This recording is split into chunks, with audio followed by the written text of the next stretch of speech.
woman thinks she's found a solution. She's Bye-bye, created an app specifically for people who want to have children. And we're joined by Stacey Thompson, who is the founder of Ready, which is a private dating app designed to create great relationships and specifically for people who want future families. Thank you for joining us. So just tell us how this works. This is quite a fascinating concept.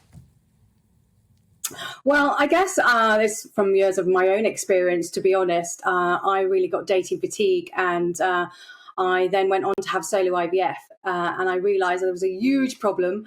I think a lot of people just weren't having fun anymore. And yeah, I needed to do something about it. So Ready is an app specifically for people who either want children or have them already. So I guess we're putting the people who want the same things in the same page. And it's really exciting.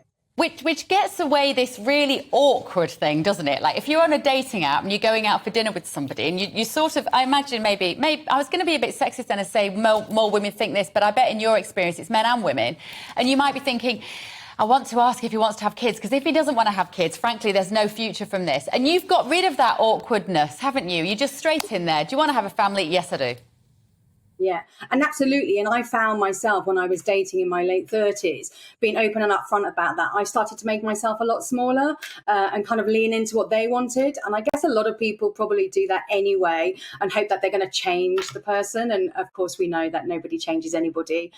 So yeah, it gets rid of that anxiety, puts our cards on the table from the very start. And there is a new dating trend that you may have heard of called hardballing, which is all about being more intentional in that dating. So yeah. Absolutely. Yeah, I don't hide my intentions ever. I wear my heart on my sleeve. But do you find that there's more women interested in this app than men? Because I know that men of my generation are absolutely not thinking about having children, whereas women often have to, because, of course, we do have a biological clock.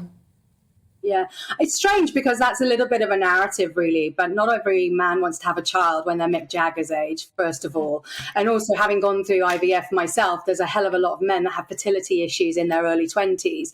And I think it's actually more a bit of a stereotype for men, because actually they're told they should be the provider, regardless of, all this equal opportunity work that we're doing. Men still feel they need to have the job, the money, the stability to be able to provide for a child, which is why they tend to wait later on in life. And I guess for women, I don't know about you ladies, but, I think a woman has this concept that by 30, they need to be married with children. And I don't know why, but we all seem to have that. So that's why, when I was going through solo IVF, there was a hell of a lot of women who were like me, but there was also lots of young women who were in their late 20s, early 30s, who were just really tired of dating and were like, well, I can go and get IVF and do it myself.